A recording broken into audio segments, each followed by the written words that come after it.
अमीर और गरीब बहू की गोद भराई। ओफो, इस गाड़ी में कितनी गर्मी हो रही है। ड्राइवर प्लीज एसी ऑन कर दो। ये मम्मी जी तो गोंद की तरह चिपक गई हैं। इन्हें भी हमारी गाड़ी ही दिखी थी बैठने को। सड़क के एक तरफ से अमीरों की बारात महंगी गाड़ियों में से जा रही थी और दूसरी तरफ से गरीबों की बारात पैदल चल रही थी। जहां अमीर एक दिन की शादी के पीछे पानी की तरह पैसे बहाते हैं, वहीं एक गरीब के लिए तो सबसे बड़ा रोना रोटी को लेकर होता है। गोमती द्वार पर खड़ी अपनी गरीब बहू का स्वागत करती है। आओ गहना बहू, इस गरीब खाने में तुम्हारा स्वागत है। देख बहू, अब तक तो मैं और विनोद ही इस झोपड़ी में रहते थे, मगर अब यही तेरा ससुराल है। तभी गहना भराई आंखों से अपनी सास को देखकर कहती है, माँ जी, विदाई के वक्त माँ और बाबूजी ने कहा था कि कन्यादान के बाद बेटी का मायका उसके लिए पराया हो जाता है और उसका ससुराल का घर द्वार ही जीवन भर के लिए उसका अपना। मैं जानती हूँ हमारा घर अमीर नहीं, मगर यहाँ परिवार रहता है और जहाँ परिवार रहता है वो झोपड़ी भी महलों से भली है। फिर गहना गृह प्रवेश करके अंदर आ जाती है। वहीं दूसरी तरफ पड़ोस में बने बड़े से बंगले में अमीर बहू दिव्या का गृह प्रवेश चल रहा होता है। आओ दिव्या बहू, इस सोने के कलश को गिराकर गृह प्रवेश करो। अमीर बहू के गृह प्रवेश करते ही सभी नौकर चाकर उस पर फूल बरसाते हैं, पर दोनों दुल्हनों की किस्मत एकदम ठीक उनके गृह प्रवेश के मिट्टी और सोने के कलश जैसी ही थी। जहां अमीर घर की बहू बनकर दिव्या की किस्मत में ऐशो आराम लिखा था, तो गहना को गरीबी भरी जिंदगी का भाग्य मिला। ऐसे ही समय बीतता गया। फिर एक सुबह, गहना, ये तुम्हें क्या हो गया है? माँ देखो ना, गहना उल्टी कर रही है। माँ, गहना की तबीयत खराब है और आपको हंसी सूझ रही है। विनोद, तू बाप बनने वाला है। गहना अपनी सास का आशीर्वाद लेती है। जीती रहो बहू, दूधो नहाओ पूतो फलो। अब तो मुझे बस जल्दी से मेरे प्यारे पोते पोती का मुंह दिखा दो। बहू, ऐसी हालत में अब तुम्हारा झुकना या भारी सामान उठाना ठीक नहीं। अपना ख्याल रखना। जी माँ जी, मैं अपना ख्याल रखूंगी। वहीं थोड़े दिन में रोमा की अमीर बहू भी प्रेग्नेंट हो जाती है। Mummy ji, I am pregnant. मैं बहुत जल्दी इस घर को गुड न्यूज देने वाली हूँ। क्या सचमुच? मैं दादी बनने वाली हूँ। दिव्या बहू, तुम्हें नहीं पता, आज तुमने मुझे मेरी जिंदगी की सबसे बड़ी खुशी दी है। मेरा सालों का सपना है कि मैं अपने निशांत के बच्चे को गोद में खिलाऊं। देखना, मैं अपनी बहू की गोद भराई इतनी धूमधाम से करूंगी कि सारे लोग देखते रह जाएंगे। अपनी प्रेग्नेंट बहू के पहले महीने से ही रोमा उसके खाने पीने का खूब ख्याल रखती। सारा दिन नौकर चाकर उसके आगे पीछे लगे रहते। वहीं दूसरी तरफ बेचारी गहना को गरीबी में रूखी सूखी रोटी के सिवा कुछ भी नहीं मिलता। दिन बीतते गए और अब दोनों को 6-7 महीने लग गए। फिर एक सुबह सासू माँ मम्मी डैडी पूछ रहे थे, गोद भराई कब होगी? बस दिव्या बहू, जैसे ही तुम्हारा 7वां महीना खत्म होगा और 8वां महीना शुरू होगा, तुम्हारी गोद भराई कर देंगे। तो फिर गोद भराई की शॉपिंग आज से स्टार्ट कर देते हैं।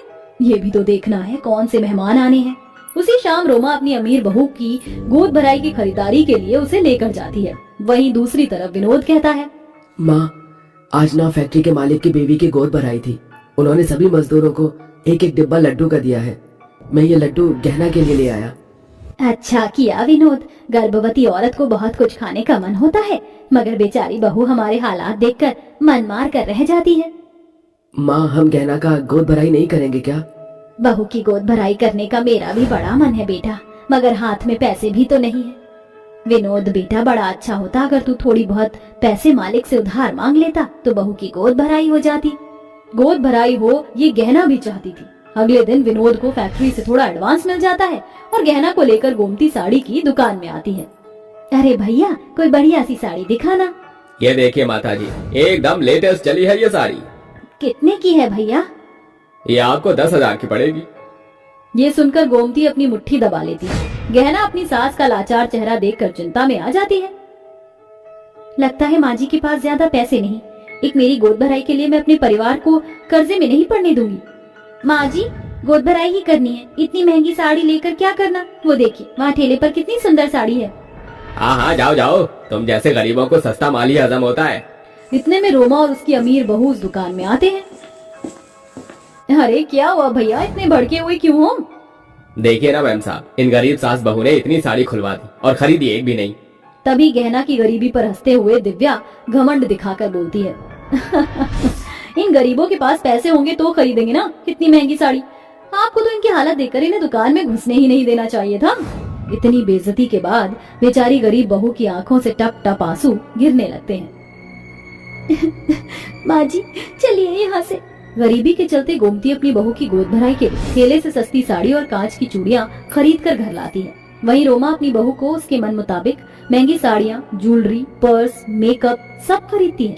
अगले दिन अपने अमीर रिश्तेदारों को फोन करती है। वहीं गरीब बहू अपनी सास से पूछती है, माँ जी मेरी गोद भराई में कोई नहीं आएगा? बहू गरीब को कौन सा रिश्तेदार पूछता है, सब सुख के साथी हैं, दुख का कोई नहीं।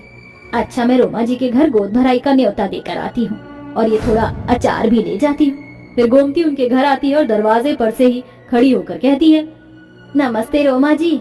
नमस्ते बहू रानी, आज शाम को मेरी बहू की गोद भराई है। बड़ा अच्छा लगता अगर थोड़ी देर के लिए आप आ जाते और मैं आपके लिए ये अचार लाई हूँ। दिव्या अचार की उस बरनी को तोड़ देती है। तुम गरीबों की औकात ही क्या है, मैं और मम्मी जी नहीं आएंगे, समझी तू? पर बहू रानी, मेम साहब बोल मुझे तू। बहू वो तुझसे उम्र में बड़ी है, ये तो देख। आप इन जैसे गरीबों को नहीं जानती मम्मी जी, पैसा देखकर रिश्ता जोड़ने आते हैं। पैसों के घमंड में दुत्कारे जाने के बाद गोमती रोते हुए आ जाती है और गरीबी में थोड़ी बहुत फूल पत्तों से अपनी झोपड़ी सजाकर अपनी बहू की गोद भराई करके एक बक्से में पुराना सा स्वेटर निकाल कर उसे देती है।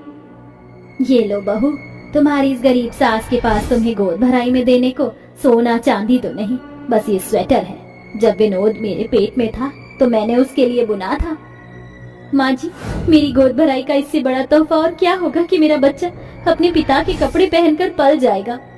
वहीं रोमा दिव्या से कहती है, दिव्या बहू तुम्हारा मेकअप खत्म होने में और कितनी देर लगेगी? सभी औरतें नीचे बैठकर गोद भराई शुरू होने का इंतजार कर रही हैं। गुस्से में चिढ़कर दिव्या अपनी सास को झाड़ने लगती है। ओह सासू माँ, आप क्यों मेरे सर पर बैठी हुई हैं? आज मेरी गोद भराई है, जब तक मेरा मेकअप खत्म नहीं होता मैं गोद भराई के लिए नीचे नहीं आऊंगी। जिसे वेट करना है करने दीजिए। काफी देर के बाद दिव्या मेकअप करा के नीचे आती है और गोद भराई शुरू होती है। सभी रिश्तेदार और अमीर औरतें उसके आंचल में फल, मेवा, मिठाई, नारियल और रुपया रखते हैं। तभी रोमा गोद भराई करके नेग में 9 लखा हार देती है। ये लो बहू, मेरी तरफ से तुम्हारी गोद भराई का तोहफा।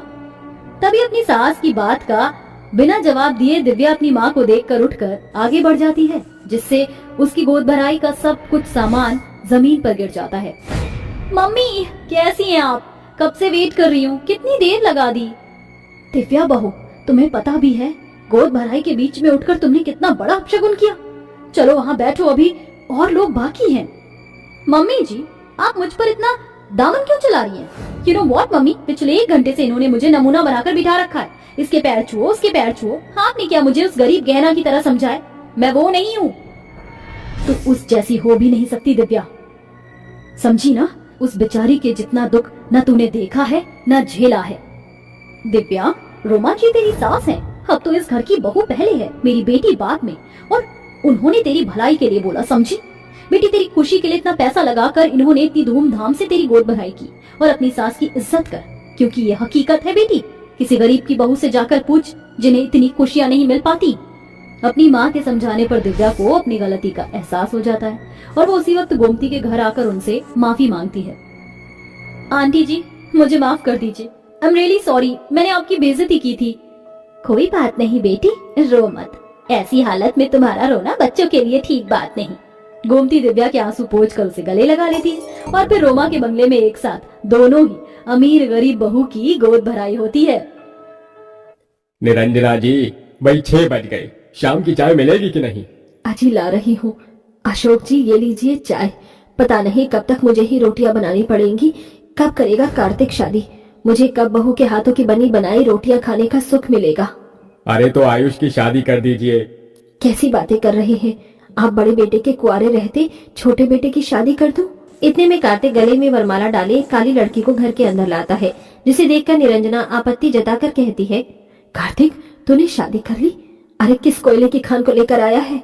तूने इतनी सारी गोरी सुंदर लड़कियों के रिश्ते ठुकरा दिए इस कलूटन के लिए? यह है तेरी पसंद? माँ मेघा के काले रंग पर मत जाइए, वो दिल की बहुत अच्छी है, एक शीशे की तरह है इसका मन। निरंजना जी अब तो जो होना था हो गया, बहू का स्वागत कीजिए।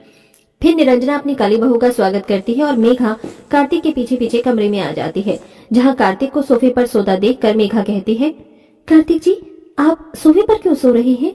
आज तो हमारी सुहागरात है।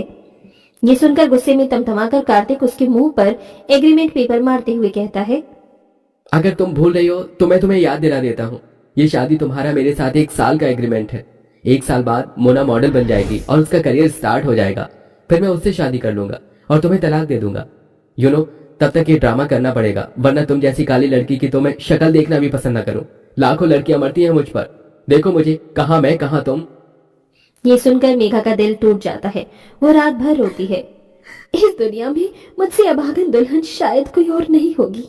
एक शादीशुदा जोड़े के लिए उसकी शादी की पहली एनिवर्सरी सबसे खास दिन होती है, मगर मेरा रिश्ता उस दिन टूट जाएगा।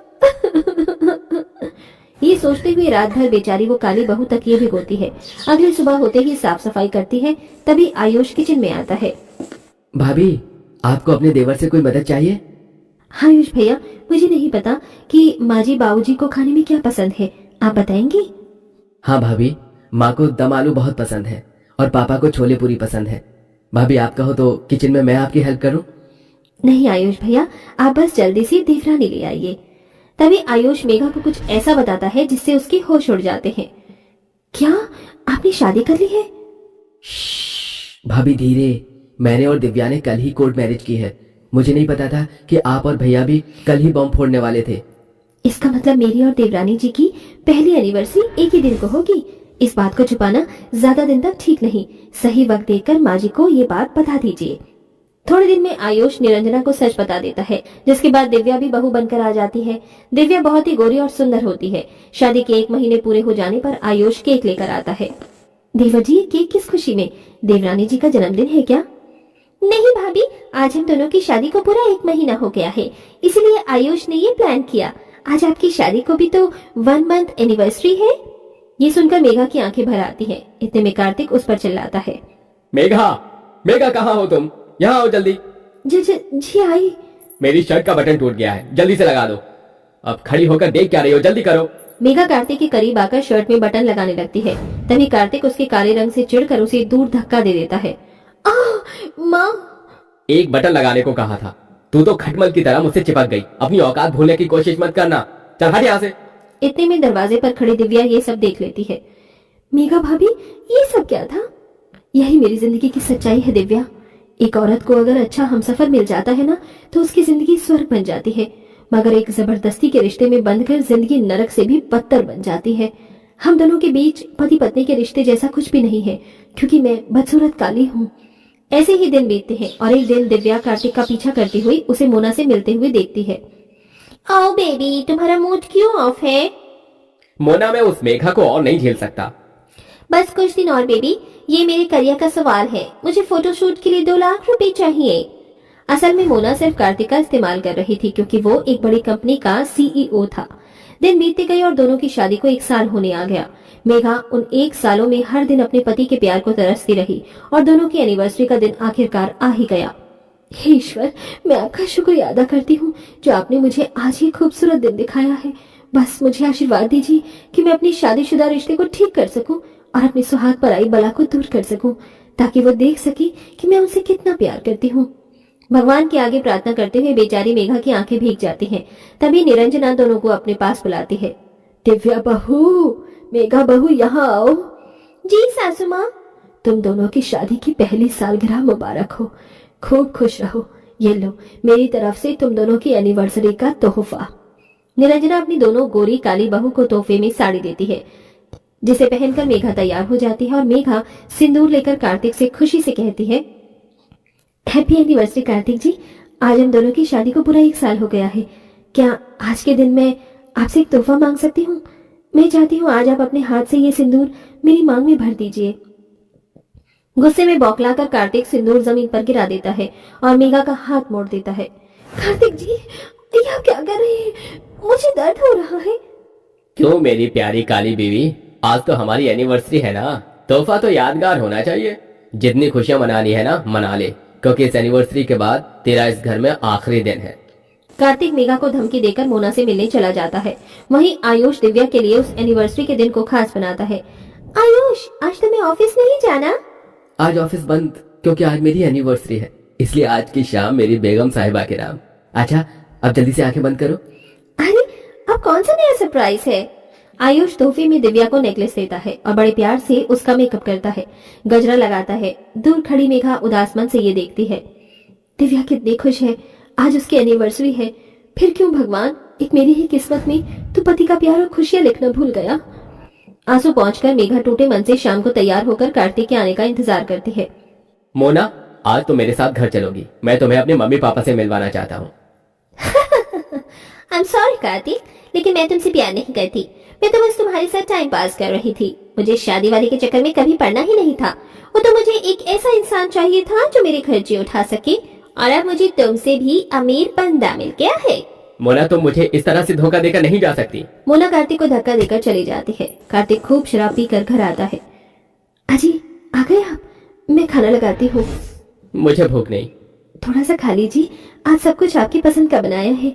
वैसे इतनी रात तक कहाँ थे आप? कार्तिक बौखलाकर उस पर चिल्ला पड़ता है।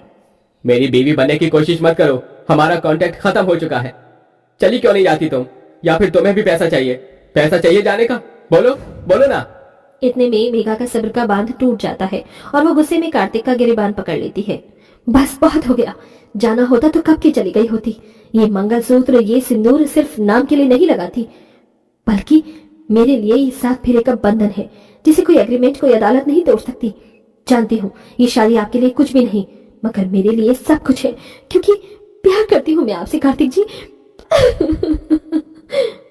मेघा, मुझे माफ कर दो, माफ कर दो। आज अपने एनिवर्सरी के दिन मैंने तुम्हारा इतना दिल दुखाया, तुमसे तुम्हारी खुशियां छीन ली। अपने किए की माफी मांगते हुए कार्तिक मेघा को गले से लगा लेता है और फिर पूरा परिवार उनके लिए केक लेकर कमरे में आता है। Happy anniversary to you, happy anniversary to you, happy anniversary both of you. इसके बाद कार्तिक मेघा केक काटते हुए अपनी एनिवर्सरी मनाते हैं। मेघा को उसके हिस्से का प्यार भी मिल जाता है। तो दोस्तों, कैसी लगी आपको हमारी ये स्टोरी? कमेंट बॉक्स में जरूर बताइएगा।